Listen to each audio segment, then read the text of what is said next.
Shalom, truth seekers. Here's an update on the Covenant Calendar Club Sundial project practicing for the March equinox event. They've been practicing over the summer and about to get some real good practice over the fall equinox. I guess if you live north of the equator, it would be fall. But we're collecting all the pictures to this Facebook group, and if you check the description below this video, there'll be a link for a shared Dropbox folder that has all the pictures if you want to take a closer look at anything. So here's what we have lately, coming in from Michigan and Uganda. This was from the 16th to the 21st, and as they point out here, we are getting close to the fall equinox event. Only 7 weeks left to practice, 6 to 7 weeks. So, okay, this coming from Uganda was close to the equator, and I always figured this is so exciting. I mean, I'm just so excited to see data from the equator. I've always wanted to see sundial data coming from the equator, and I always had a feeling I would see unique things coming from someone collecting data around the equator. But I think there's definitely some unique things going on in this data set. And if I had to venture a guess, I think there might be 2 from Uganda. And I know I've read a note about maybe the paper moving for one of those, so maybe that's what happened with this one. I'll be looking for it. Yeah, this first step getting started here. So this is really exciting location to keep an eye on, and this was good practice for the first attempt. A little interesting how that we don't see a smooth curve for this, so I would just say good first attempt, and maybe if the paper was moving next time, make sure to tape that down. So either your setup needs to be pretty sturdy. So either the object that is casting the shadow, you need to make sure it's not moving, or your paper, you need to make sure it's not moving. But good job with your first attempt. So here is again from Uganda, and this is like pretty much almost right on the equator. And again, this will be exciting data to watch. This looks more in line with what I would expect to see. I guess this is a Covenant Calendar leader, Dan, in Uganda. Thank you, sir. So this data looks pretty good. You can see there's a bit of a jump in the curve here, and then down at the bottom of the picture by this big E, it looks like there's a point that jumped off to the side there. So good practice, but that's definitely, if you see points that are outside of the smooth curve, that's an indication that something might have shifted with maybe the pencil, or the paper might have moved. So just make sure that your setup is pretty sturdy. So it looks like another day of data here, and look at this, from 10 a.m. to 5 p.m., so that's okay. I don't see what the time was. Okay, yeah, this one was from 8:45 to 6:50, so that's pretty good. That should be good. And that's a nice sunset picture. That looks like you really have an opportunity to see the sun low on the horizon, which is most important for, it will be most helpful. Oh, there was something I noticed here. One thing to be careful about is it looks like there's a stack up of cardboard or something under this setup, and maybe the paper's like strung out over the top of it or something. One thing you want to be careful of as we get close to the equinox event is you need to make sure your surface is perfectly flat. It doesn't have to be perfectly level. Make sure it's reasonably level, but you do want to make sure your surface is flat. So it kind of looks like maybe there's a paper overlaid over this cardboard, and it kind of maybe takes a dip down to get to a lower surface, and when you're looking at fine-tuned data for the equinox event, a little change in flatness like that could skew the data. So that's just something to keep in mind and make sure as we get closer that your setup is nice and flat. No ripples in the paper, no humps in the paper.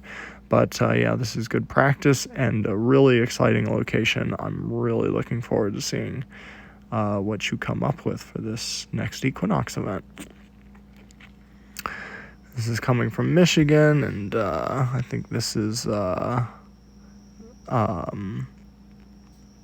coming from a truth seeker who, they marked the equinox event, so they're pretty confident in what they're doing, and this data set looks pretty good.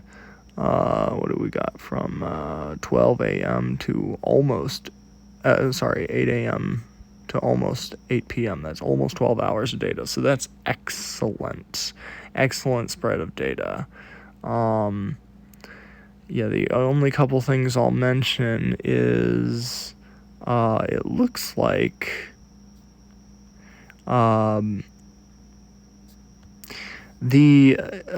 so this is good, and keep in mind when you do record this fall or close to an equinox event, you're going to need to have like 3 or 4 consecutive days of data.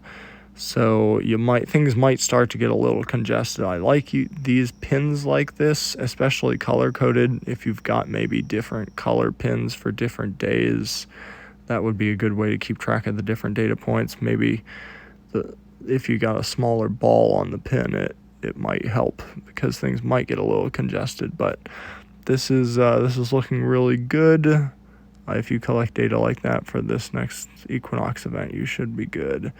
There's an interesting phenomenon that I'm noticing, and I'm not quite sure what to make of it yet, but you can kind of see it a little bit in this data set, and that looks like the data on the right is almost longer than the data on the left, and is something about the track of the sun is causing that, and it's very unique. Like it's not symmetrical like I would imagine it to be.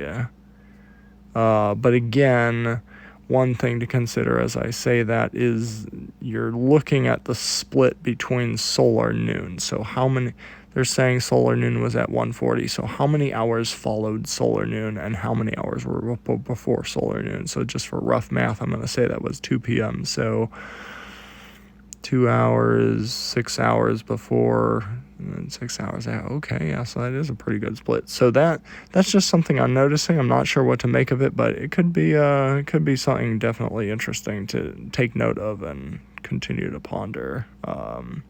But neither here nor there for confirming the equinox. I think you'll still see this curve straighten out regardless of how many points might be on the right or the left. I believe you're still gonna see it's gonna straighten out and flip, regardless of the distribution. But interesting to note. Okay. Now this is important. This comes from Danon in California. And he collected a bunch of data, and generally I think what it is he collected data on the 29th. That's the top mark. If you see, he wrote 729, and then on the bottom it's 722. And that's generally just showing us 2 days of data. The arc that he collected from data about a week apart. I think there was maybe one date in there from the 26th. But for the most part, he's got from the 22nd down below, and then the 29th is up above. And what he's trying to show us here is the amount of movement that occurred in a week between these points, the shift of that entire pattern. You can almost see he's got like a red pencil or arrow or something between that gap. One was on the 29th and the lower one was on the 22nd. So that's the movement we're looking for, and that's the movement that is going to help you be able to see when you've got the straight line. The early morning points and the late evening points are the ones that move the most. Like if you look at this gap, that's a pretty good spread in 1 week. But if you look at solar noon, it gets tight. It's tighter. There's more movement in the morning and there's more movement in the evening. And so for the straight line, it's very important to get those early morning and late evening points. The other interesting thing that I should mention that I've been hearing from Dana lately, and it's important for everyone to keep in mind, is it's good that you've been practicing over the summer, but you need to double check your location about a week or two before the equinox event, because the shadows from trees and from houses and things will shift at different times of year. And so if you think you found a good spot in the summer that was giving you like 10 hours plus of data collection, you're going to want to double check a week or two before the equinox event, because it's possible the house shadows and the tree shadows have shifted and they're going to be blocking you in the early morning or the evening. And that's what Dana discovered recently. So it's going to be a good rule of thumb to get out there and check a week or two ahead, just to make sure you still have a good 9 to 10 hours of data collection minimum, if at all possible. So here was another week from July 23rd to the 29th, coming from Alberta, California, and my pronunciation is horrible, but it looks like Auckland and New Zealand, and time is ticking. Okay, so this was Covenant Calendar Club Leader, and again, I think there's an interesting distribution of data points that I see happening, and I'm not sure what to make of it. But as far as like the equinox and straight line, he's using a taller sundial. Love that. He's using these rocks. One thing is it's challenging to see the entire data set in one picture. So one recommendation would be to try and take a picture a little lower to the ground and more parallel with the ground, so you can see all the way. I think at the bottom of the screen here, there's a picture that's off the screen, a point that's off the screen that you can't quite see. Another thing I would recommend is maybe use 3 taller markers for that first point in the morning and then the last point in the evening, and then one of your points around solar noon. Something like a flag or a cone or something that sticks up taller, or you can distinguish which one it is. Because then if you get this lower shot with your camera kind of pointing more parallel to the ground, you'll see those 3 points. And then kind of like this red line here, you should be able to draw a straight line between the morning point and the evening point and see where that third point landed. And I think it's going to be very, very clear with a tall sundial to pinpoint the straight line.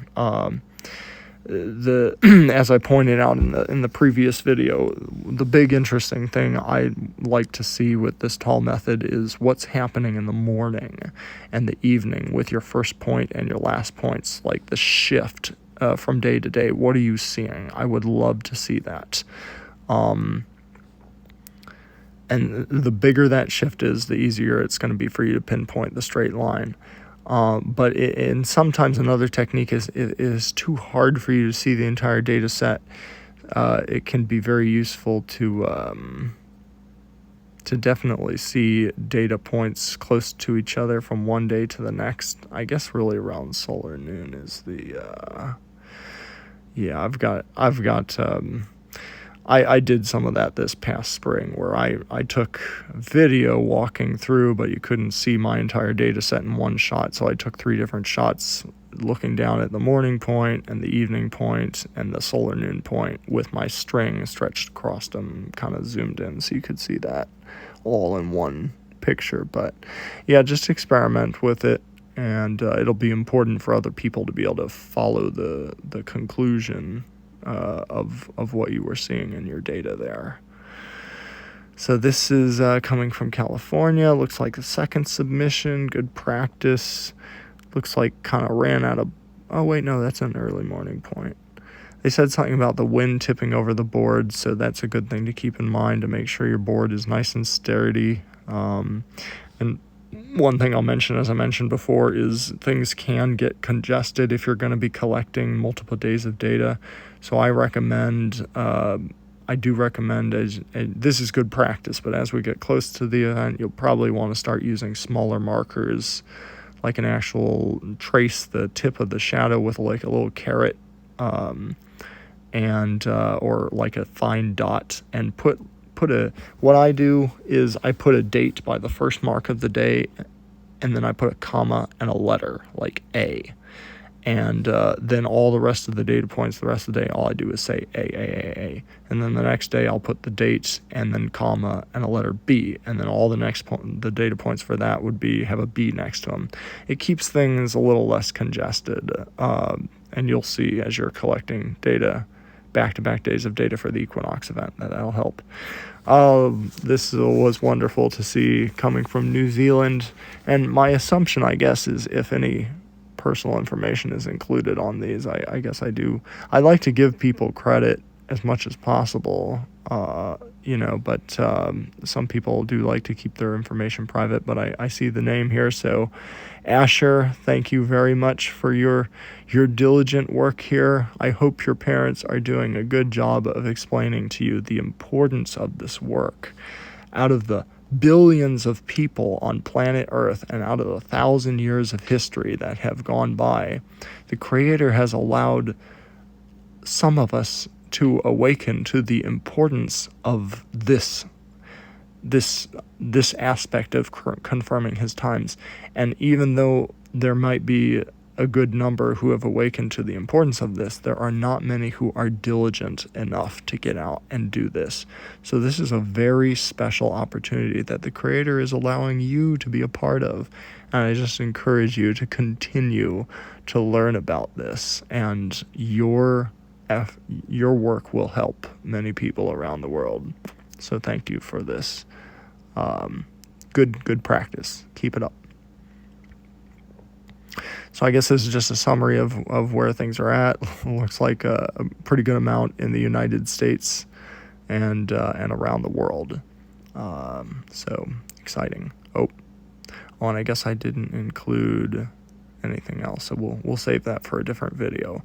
But I was in the process of putting together like a punch list of notes, of the most important notes as a prep for the equinox event, kind of just a bullet point checklist of the important things to keep in mind. And one of the most important things is get out and practice like a week or two before the equinox event to make sure, because you may have got good practice over the summer, but the shadows of buildings and trees and stuff may have moved. So you'll want to test your location. You don't want to wait till the last minute to test it again, because you might need to pick a new location. But anyway, I guess that's it for now. I hope, please feel free to join the effort, leave us a comment, or join the Facebook group. And shalom, and may Abba bless as you continually seek out His truths in love with a pure heart.